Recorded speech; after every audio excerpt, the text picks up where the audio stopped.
the president and his possible involvement with Jeffrey Epstein.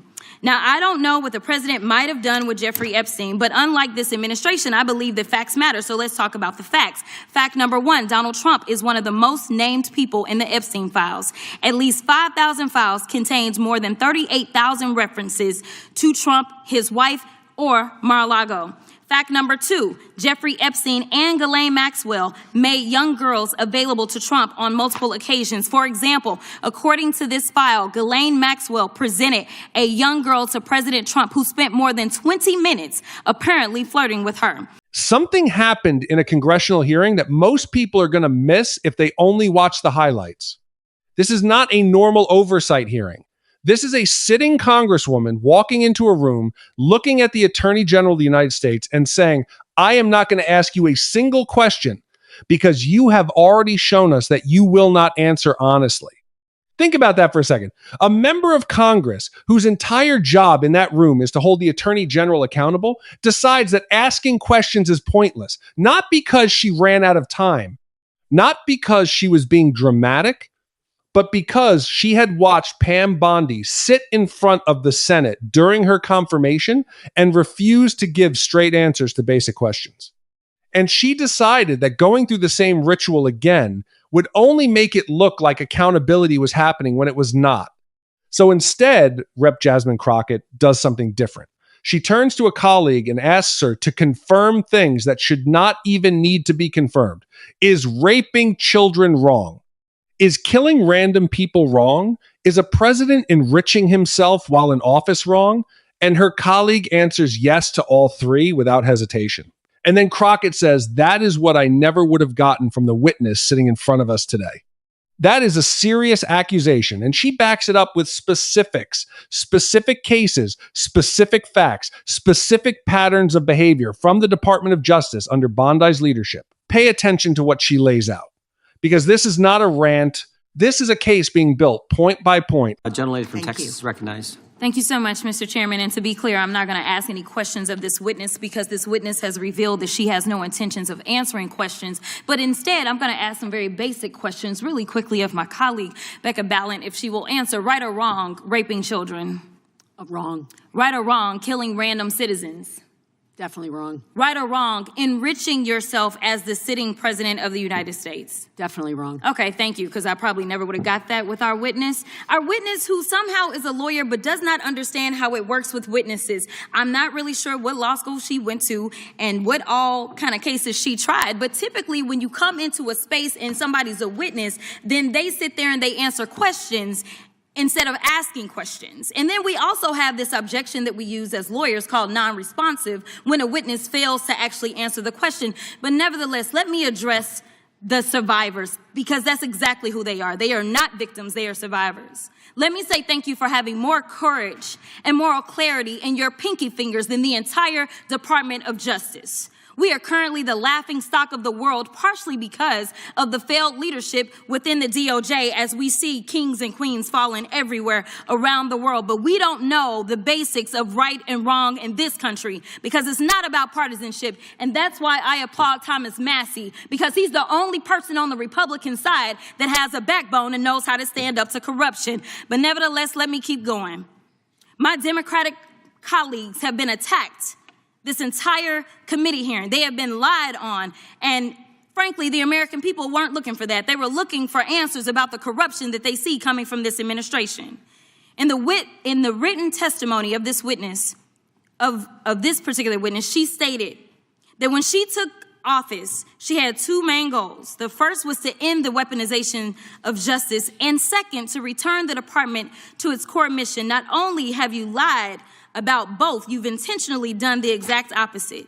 You're spending more taxpayer resources arresting journalists than you are prosecuting pedophiles and creeps. In fact, your boss, the President of the United States, stated that this administration, quote, took the freedom of speech away. And at your direction, DOJ has arrested Don Lemon and Georgia Fort. And I might add that y'all actually had a judge that rejected y'all for trying to arrest Don Lemon before, just like the grand jury rejected y'all as it relates to Senator Kelly, just like a grand jury rejected y'all as it relates to Senator Slotkin, just like the case against Tish James was dismissed and the case against Mr. Comey was dismissed. I completely don't get how it is that you're sitting at the top of DOJ, because you don't seem to be good at your job. You're spending more taxpayer resources arresting these journalists. In fact, we know after Georgia Fort and Don Lemon were arrested, we know that there were homes of journalists that were raided. We know that threatened prosecution against students protesting your actions and forced tech companies to remove apps used to track ISIS activities. But let's circle back to you protecting pedophiles and creeps, because I want to talk about the president and his possible involvement with Jeffrey Epstein. Now, I don't know what the president might have done with Jeffrey Epstein, but unlike this administration, I believe that facts matter. So let's talk about the facts. Fact number one, Donald Trump is one of the most named people in the Epstein files. At least 5,000 files contains more than 38,000 references to Trump, his wife, or Mar-a-Lago. Fact number two, Jeffrey Epstein and Ghislaine Maxwell made young girls available to Trump on multiple occasions. For example, according to this file, Ghislaine Maxwell presented a young girl to President Trump who spent more than 20 minutes apparently flirting with her. Here's another example. This shows notes from FBI investigators that describe Jeffrey Epstein transporting a victim to Mar-a-Lago to meet with President Trump, where he bragged to Trump that, quote, "This is a good one." Now, I'm not saying that the president is a pedophile, but there is a lot of evidence in these files that suggests that he's very close friends with a lot of men who are pedophiles. What's crazy about all of this is just that this is a big cover-up, and this administration is engaged in it. In fact, this administration is complicit.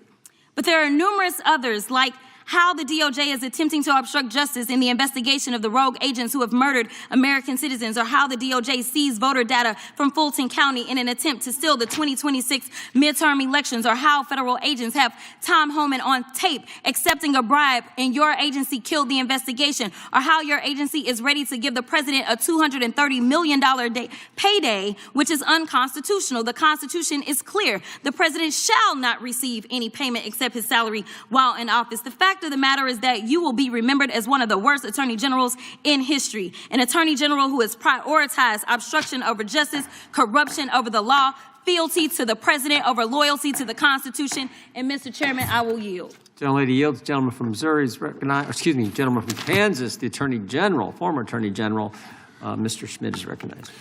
Thank you, Mr. Chairman, and General Bondi, thanks for being here. Did you have anything you wanted to say before we talk? I do. Thank you, Congressman. Thank you, my friend, for many years. I find it interesting that she didn't even want to try, Congresswoman Crockett, to ask any questions, because she certainly did not condemn her leader, Hakeem Jeffries, for taking money from Jeffrey Epstein after Epstein was convicted.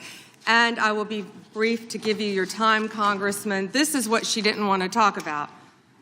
Texas, from Cuba, convicted, homicide, arson, weapon offense. Convicted. So what we talking about? Convict Texas, some of these perpetrators that homicide. rape these women that are Chairman, sitting time behind belongs- you, time that belongs you to the refuse gentleman to even from acknowledge Kansas. they are here.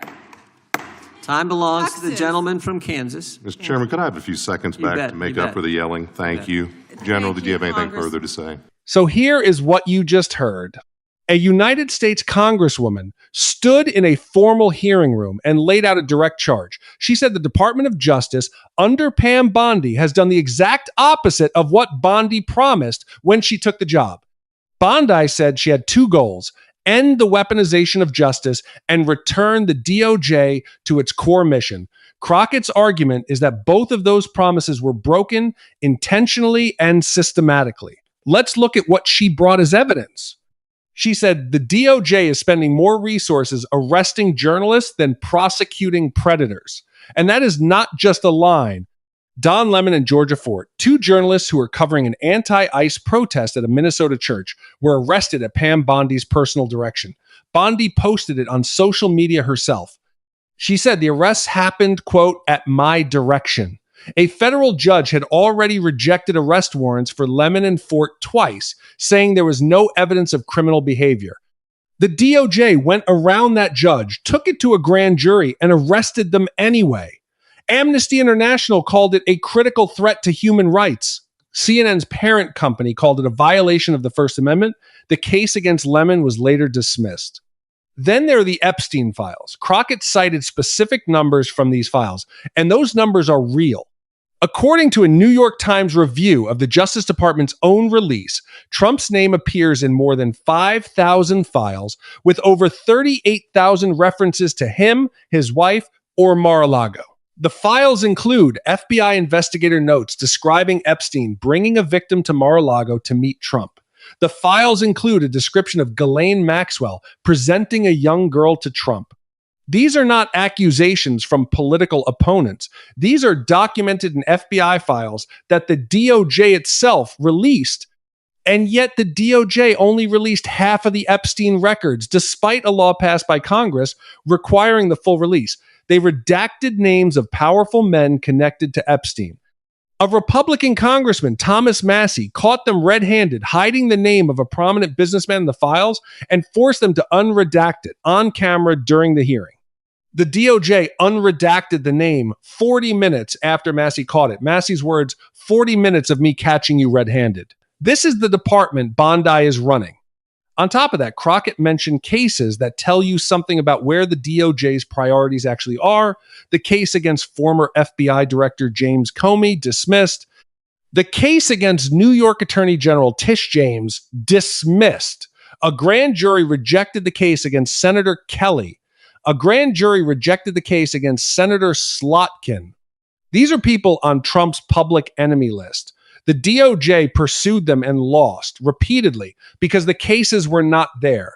Meanwhile, Bondi sat in that hearing room and refused to acknowledge the survivors who were literally sitting behind her, people who came to that hearing at personal cost to make sure someone, anyone in a position of power, would look them in the eye and say their suffering matters. And Bondi used her response time to hold up photos of convicted criminals from Texas. Crockett said something at the end that is going to stay relevant for a long time. She said, Bondi will be remembered as one of the worst attorneys general in history. An attorney general who prioritized obstruction over justice, corruption over the law, and loyalty to the president over loyalty to the Constitution. That is a strong statement. But look at the record. Journalists arrested for doing their jobs. Epstein files partially buried. DOJ cases built around political enemies falling apart in court. Survivors ignored in favor of photo ops. Career prosecutors resigning rather than carry out orders they called illegal. This is what it looks like when the most powerful law enforcement office in the country is aimed at the wrong targets. And this is why the people in that room, the ones with no cameras on them and no power behind them, showed up anyway, because someone had to say it out loud. If you think this kind of accountability coverage matters, subscribe and stay with us. There's a lot more of this story still unfolding.